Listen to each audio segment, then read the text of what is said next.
Welcome to Daily Drive for Monday, February 23rd, 2026. I'm Kellen Walker in Las Vegas. Today on the show, Trump's new tariff has a key carve-out for the auto industry. Stellantis braces for its first loss since its founding 5 years ago, and there's a surprising trend in dealership franchise consolidation. Plus, AlixPartners Dan Hearsch explains why auto executives are looking over their shoulders as industry disruption hits record levels. It really emphasizes how different the automotive development cycle is than other consumer goods, even other consumer durables. Let's run through all the news you need to know to keep up in the auto industry. President Trump has issued a new 15% global tariff after the Supreme Court ruled many of his previous import taxes are illegal. But there's good news for the auto industry. Vehicles, parts, steel, aluminum, and copper are exempt. Those goods remain under separate tariffs issued under different legal authority. The exemption is a relief for automakers and suppliers who lobbied to maintain the status quo. According to PwC, the industry paid at least $8.6 billion in duties the court now deems unconstitutional. Stellantis is about to report its first annual loss since its 2021 formation. The result is driven by a staggering 22 billion euros in write-downs. The automaker says those charges stem from an overly ambitious EV strategy under former CEO Carlos Tavares. They include canceled electric models like the Ram 1500 BEV, scaled-back EV supply chains, and higher warranty costs. The write-downs far exceed analyst expectations, sending Stellantis stock down more than 25% when announced earlier this month. Current CEO Antonio Filosa calls it a reset, refocusing the company on customer demand rather than regulatory targets. He says Stellantis will return to profitability this year. And our new Automotive News dealer census shows automaker efforts to shrink networks are paying off in an unexpected way. The U.S. has nearly the same number of dealerships as a year ago, just 11 fewer. But automakers had 1.5% fewer franchises within those stores as of January 1st. Single-brand dealerships grew more than 1% to 13,351 locations. Buick lost 180 stores as its buyout program wrapped up. Lincoln dropped 43 dealers as it continues network consolidation, and Jaguar fell below 100 stores during its transition to ultra-luxury. John Hutter wrote the story and joins us now. John, welcome back to Daily Drive. Hey, great to be here. So, John, what's driving the shift toward more standalone stores? There's kind of two things going on. One is ongoing work, particularly by Buick, which is offering basically buyouts to dealers who don't want to go to kind of its all-electric plan for the future. So as those Buick stores leave what had been a shared space, you see more standalone GMC stores but would have been a Buick GMC is now just a GMC by itself. So that's part of it. And then the other brand to kind of watch there would be Genesis. They're actively pushing for dealers to have, to open new Genesis standalone facilities and move them out of what it had been, joint Hyundai Genesis locations. And so those are the two major shifts going on that front. And which brands are seeing the biggest changes in their networks? Well, Buick is certainly one. They're down by quite a number of stores, just as dealers have kind of capitalized on their program, taken the buyouts, things like that. And so they're down, let's see, Buick's down by like more than 180 franchise points, again, intentionally. And Lincoln is another one like that too. They're also trying to drop the number of dealers that they have in their network. They've done buyouts in the past. And so they're down nearly 10% from a year earlier. And they're trying to drop by about 85 stores this whole year. So those are kind of the two big ones to watch. Jaguar's also losing a number of facilities because they're shifting to more of an ultra luxury brand. And so it fits better with that. So again, it's all of them are losing stores, but it's kind of with both the dealer and the automakers, buy-in, so to speak. John Hutter, good stuff. Thank you so much for joining me. All right, thanks. Coming up, a look at why the auto industry has been named the world's most disrupted sector for the second year running, and what that means for executives trying to navigate the chaos. That's next on Daily Drive. Are you a dealer creating a workplace culture your employees are proud to be part of? Applications are now open for the 2026 Automotive News Best Dealerships to Work For program. This isn't just an award, it's a chance to get real insight into what's working at your dealership and where you can improve. And we've expanded the categories this year, recognizing everything from technician experience and leadership development to AI enablement and employee retention. The registration deadline is April 17th. Find out more and apply at autonews.com. Welcome back to Daily Drive. I'm Kellen Walker. For a second consecutive year, the auto industry has been ranked as the most disrupted sector in the world. That's according to AlixPartners' 2026 Disruption Index.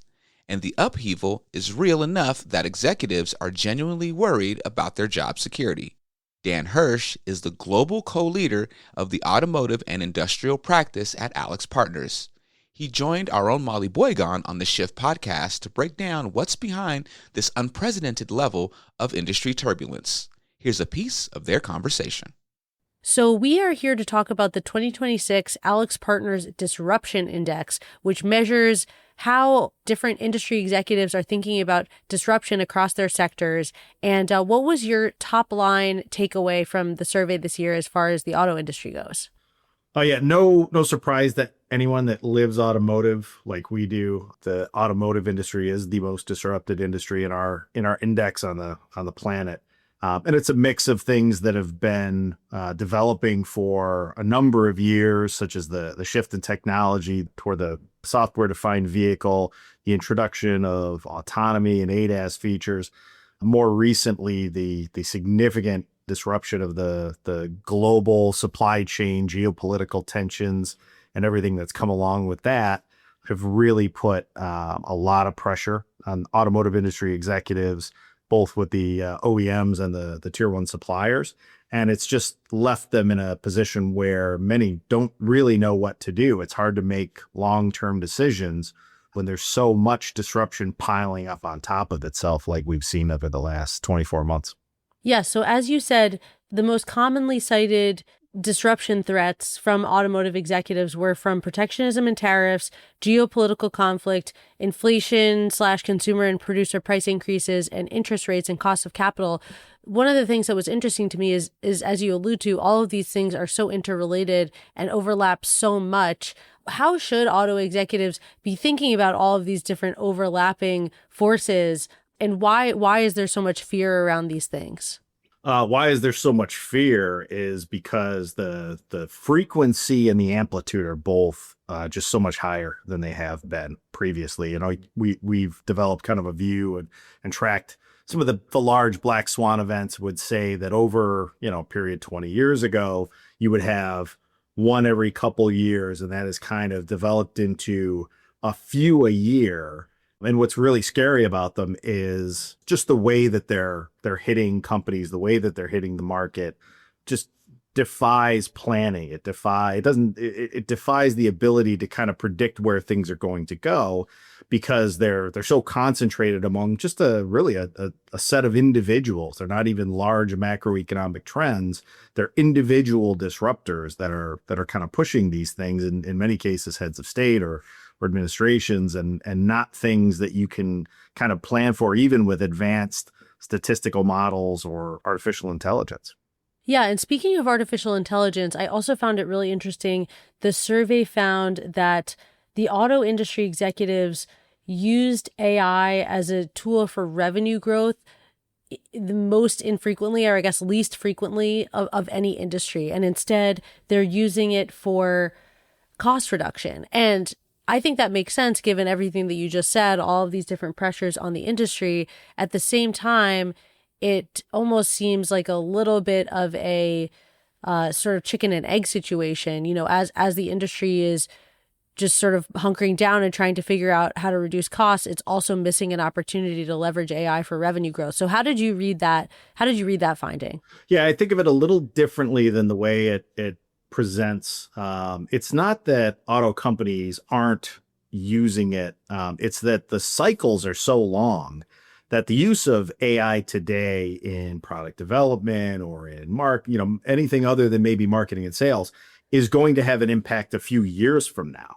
Not now, where you have, consumer goods or restaurants and hospitality, everything is much nearer term. Those development cycles, those sales cycles are, a couple of them per year versus an automotive. It's, once every few years is what you can really use AI to accelerate, versus taking cost out has an immediate impact on the bottom line, right? So that's really the difference. It's just, it really emphasizes how different the automotive development cycle is than other consumer goods, even other consumer durables. Got it. So more of a reflection of the different development timelines, different cycles for the different types of businesses, rather than sort of an organizational attitude or potential weakness by the auto industry executives. Yeah, that's right. And the way you might think of it is, okay, well, why aren't auto companies embedding AI in their vehicles? The fact is there's some of that, but there's also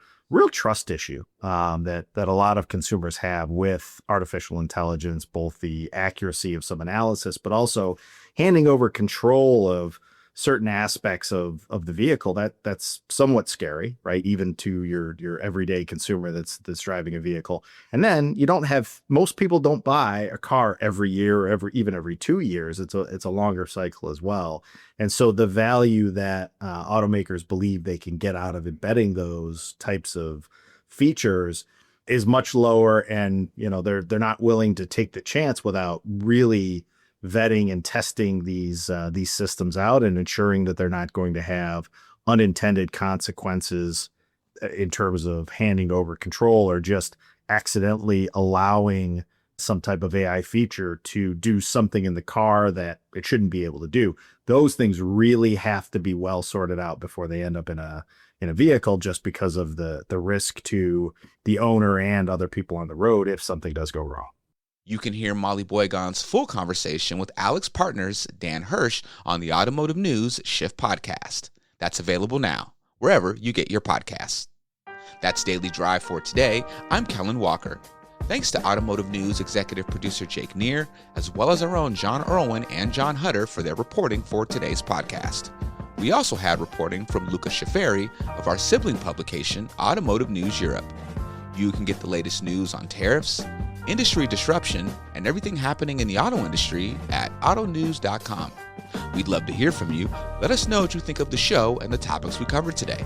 Send us an email at dailydrive@autonews.com or leave us a voicemail at 313-444-2774.